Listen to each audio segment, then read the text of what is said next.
से भी भगवान से भी गलती होती है। राम ने बाली को युद्ध में छिपकर क्यों मार दिया? युद्ध तो सुग्रीव और उसके भाई के बीच हो रहा था। हाँ सही है, मुझे भी लगता था शुरू में, मैंने अपने पिताजी से पूछ लिया था ये क्या बात हो गई। भगवान ने बाली को छुपकर मारा, दो लोगों के बीच कुश्ती चल रही थी, इसके बाद मारा। लेकिन अगर मानस ठीक से पढ़ो तो बाली ने भी यही सवाल भगवान से पूछा जो तुमने मुझसे पूछा है। बाली ने पूछा, मैं बैरी सुग्रीव पियारा, अवगुण कवन नाथ मुहि मारा।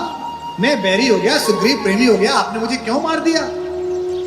भगवान ने उसे उत्तर दिया। उन्होंने कहा कि तूने राजपाट छीना, इस बात से मेरी कोई नाराजगी नहीं, तुम दोनों भाइयों का आपसी संघर्ष था।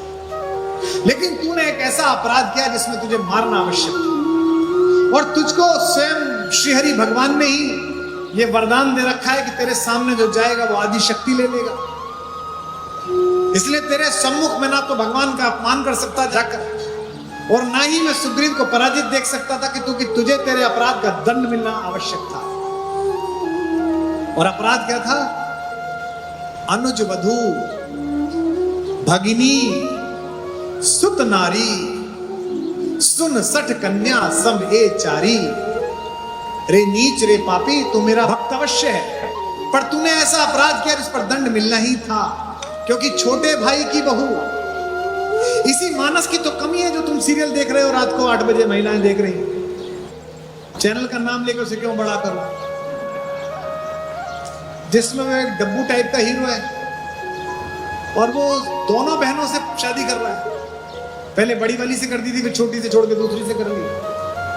अगर उसने मानस पढ़ी होती, देखने वालों ने पढ़ी होती, तो उसे बंद कर देते, बोले बदलो, तो बकवास आ रही है। अनुज वधू भगिनी सुत नारी, बेटे की बहू, सुन सठ कन्या सम ए चारी। रे मूर्ख, ये चारों बेटी के समान होती, इन्हें कुदृष्टि बिलो कहीं जोई। इन्हें बुरी दृष्टि से जो देखे ताहि हने कुछ दोष न होई। उसे मारने में कोई दोष नहीं है, भगवान का उत्तर है। और आप समाचार क्या पढ़ रहे हैं? मुझसे अगले हर साल संवाद करो मत करो आवश्यक नहीं है। मैं भारत कुलम चलाऊं न चलाऊं, आप सहयोग तो मत दो, अपने यहाँ भारत कुलम खोल लो। क्योंकि अगर ये शिक्षा गई हो, आपको पता है कि अज्ञातवास में छुप कर रहे थे पांडव, और रहे कहां थे? अलवर के पास मत्स्य प्रदेश में। वहां विराट नामक एक राजा था। जैसे ही दुर्योधन को यह पता चला कि 1 वर्ष पूरा होने में 1 दिन बाकी है, गलती हो गई, मैथमेटिक्स गलत लगाई। जब षड्यंत्र में रहोगे तो हिसाब ठीक लगाओगे ही नहीं। सेना लेके चल दिया। जब सेना आ गई हस्तिनापुर की कुरु सेना, तो विराट नरेश कहीं गए हुए थे। उस समय अर्जुन एक ब्रह्मनला बनकर, एक किन्नर बनकर विराट नरेश की बेटी उत्तरा को नृत्य सिखाते थे। आपको पता है, ये कहानी पता है? उनका एक लड़का था, उसका नाम था उत्तर। लड़के का नाम उत्तर, लड़की का नाम उत्तरा। उत्तर जो था वो थोड़ा सा इंस्टाजीवी था। एक इंस्टाजीवी प्रजाति है जो फिल्टर लगा के खुद को लगती है। वो जिंदगी फिल्टर लग गई है उनकी, वास्तविकता कुछ और है, दिख कुछ और रहा है। तो जब बात पता चली कि बाहर आ गए कौरव, तो कौन मारेगा? पिताजी तो बाहर गए, तो बोला कोई चिंता नहीं, मैं मार के भगा दूंगा। है कौन? भीष्म। मैं अभी मार दूंगा। तो तुरंत जो चमचे खड़े थे, वही राजकुमार के भी चमचे थे। आप तो लोकतंत्र में भारत में रहते हो, आपको पता है राजकुमारों के चमचों के बारे में। आपसे बेहतर कौन जानता है? राजकुमारों को तो खानदानी होते हैं, वो उनके पहले माता पिता के होते हैं, फिर उनके उत्तर में मिलते हैं। बोले अरे महाराज बस अब तो राजकुमार मार देंगे। अब उन 5 पांडवों को तो पता ही था कि भाई कुछ भी कर लो, कर्ण को कौन मार पाएगा। तो बोले चलो लड़ने चलते। तो फिर वो अब एक्सक्यूज तलाशने लगा कि क्या करूं। बोला मैं चला तो जाऊं, पर क्या है, वहां कर्ण मिलेगा और वहां भीष्म मिलेंगे। मुझे कोई ना एक ड्राइवर अच्छा चाहिए, रथ कोई अच्छा चलाने वाला चाहिए। रथ वाला हो तो मैं मार दूंगा। अब रथ वाला कहां से आए? तो मजाक करने के लिए भीम बोले कि युवराज ये भीम रसोइये थे, आपको पता है वल्लभ, ये जो रहने वाला है ना जी किन्नर, इसने अर्जुन का रथ चलाया है, ये जानता है। बोले चलाया है? बोले हाँ। अब तो फंस गया, अब चमचे भी क्या करें, चढ़ा दिया। एक बात और ध्यान रखना, चमचे केवल चढ़ाते हैं, युद्ध तक जाते नहीं है। तो युद्ध में उत्तर अकेला ही गया। अब रथ लेके जा रहे हैं, अर्जुन रथ चला रहे हैं और पीछे वो खड़ा है। तो जैसे ही चमचे हटे, उसको औकात पता चल गई कि मैं तो हरा ही नहीं सकता। तो ड्राइवर से बोला, यार वो मैंने झूठ बोल दिया था, वापस ले ले और कह देना कि सेना दिखाई नहीं दी। उसने कहा, कैसी बात करते हैं आप युवराज, क्षत्रिय हैं, घर से कह के आए हैं। चलते समय उत्तरा बोली कि भैया आप जा रहे हो, मैंने सुना है कि कौरवों के वॉरियर कपड़े बहुत अच्छे पहनते हैं, मुझे कपड़े ला के देना सबके उतार के, जब मार लो उनको। बोला हाँ, गुड़िया मैं अपने गुड़िया को पहनाऊंगी। देखो आप, खुद तो मरने जा ही रहा है, बयान और ले लिया। बड़ा आनंददायक किस्सा है, महाभारत में है। तो वहां जाने लगा तो शमी के वृक्ष के नीचे अर्जुन ने रथ रोक दिया। जैसे ही रथ रोका, उत्तर कूदा और भागा। उसने कहा, तू मर मैं चला। अर्जुन उसके पीछे पीछे भागे। अर्जुन ने उसे पकड़ा, बोले साहब अब नहीं जाने दूंगा, तो लड़ना पड़ेगा। बोले लड़ू कहां से, हथियार कहां है? उसने कहा रुको। शमी के वृक्ष के ऊपर हथियार बांध के छुपा रखे थे अर्जुन ने हथियार निकाले। अरे बोले ये तो इतने जबरदस्त हथियार हैं, ये कैसे हैं? बोले ये अर्जुन के हैं और मैं ही अर्जुन हूं। बोला तू कैसे अर्जुन हो सकता है? तू तो वहां नाचता है, तू तो वृन्नला है, तू तो किन्नर है। बोले मैं ही अर्जुन हूं, हम अज्ञातवास में थे इसलिए मैं ऐसा वेश में। उसने कहा अर्जुन है तो अर्जुन के 12 नाम है, सुना? वे 12 नाम भी उसने सुनाए। किरीटी, परंतप, सव्यसाची, गुड़ाकेश, फाल्गुनी, जिष्णु, कौंते, अमृत, भारत, ऐसे करके 12 नाम है वो सुनाए। अब बोला कि अर्जुन ने कहा ऐसा है, बेइज्जती मत कराओ। और अर्जुन ने उसको बीच में जो डंडा होता है छत्र के नीचे, उस पर बांध दिया ताकि भागे ना, और ऊपर से कपड़े पहना दिए। अर्जुन ने कहा मैं लड़ लूंगा, आप बैठे रहो, आपके नाम विजय होनी चाहिए। अब अर्जुन ने अपना बजाया शंख, पौंड्रू नाम है उसके शंख। शंख की ध्वनि पहचान गए।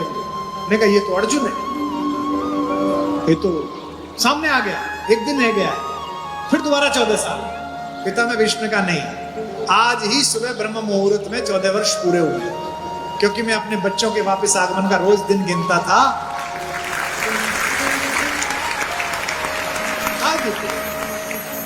अब पितामह की बात कौन टाले।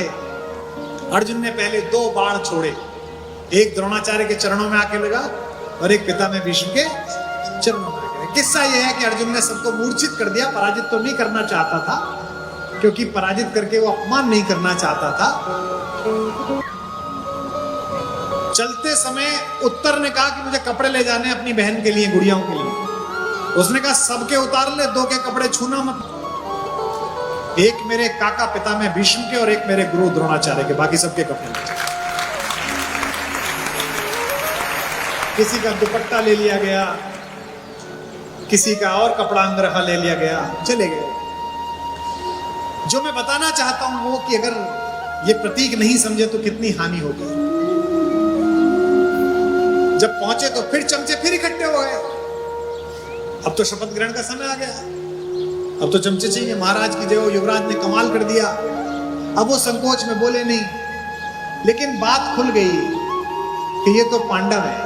इस बीच विराट नरेश लौट आए, और विराट नरेश को जब ये पता चली तो विराट नरेश कांपने लगे। उन्हें लगा कि दुनिया के सबसे बड़े योद्धाओं को मैंने अपने यहां नौकर रखा, मैंने इस कंक को, धर्मराज युधिष्ठिर के माथे पर मैंने अपना पासा मारा, इतनी गालियां बकी, वो डरने लगे बहुत ज्यादा। ये ऐसे है जैसे चौराहे पर अवैध वसूली कर रहे किसी सिपाही को अचानक सिविल वर्दी में डायरेक्टर जनरल पुलिस महाराष्ट्र मिल जाए और वो उनसे भी वसूली कर ले, और बाद में कप्तान साहब बताएं कि साहब अरे तो मेरे भी बॉस है भाई। तो जो उसकी हालत होगी गार्ड की, वो हालत विराट नरेश की हो गई। ये संस्कार अगर पढ़ा होता तो ये समाचार ना आते कि शिष्या गुरुजी के साथ भाग गई, छात्रा को लेके भाग गए गुरुजी फला जगह, ये समाचार ना आते। इसीलिए भारत कुलम की आवश्यकता है। डरकर प्रेम से भरे हुए विराट नरेश ने कहा कि मैं आपको क्या दूं, आप मेरा राज्य रख लीजिए। युधिष्ठिर ने कहा नहीं, जिसने आश्रय दिया हो, जिसने संकट के समय रोटी खिलाई हो, उसके राज्य पर कब्जा करना अधर्म है। हम एक जमीन का एक टुकड़ा भी आपसे नहीं ले सकते। ये युधिष्ठिर का चरित्र। अब अगला चरित्र सुनिए। बोला अच्छा, मुझे फिर चारों तरफ देखा, बोला मुझे ना इस राज्य से भी ज्यादा प्रिय, अपनी पत्नी से भी ज्यादा प्रिय, अपने बेटे से ज्यादा प्रिय मुझे अपनी बिटिया है उत्तरा। ये उत्तरा मैं अर्जुन को देता हूं, अर्जुन इससे शादी कर ले। अर्जुन ने कहा महाराज, जन्म दो तरह का होता है, एक शरीर का और एक ज्ञान का। मैंने इस लड़की को नृत्य सिखाया, इसे ज्ञान का जन्म दिया है, इस नाते मैं इसका पिता हो गया, मैं इससे शादी कैसे कर सकता हूं?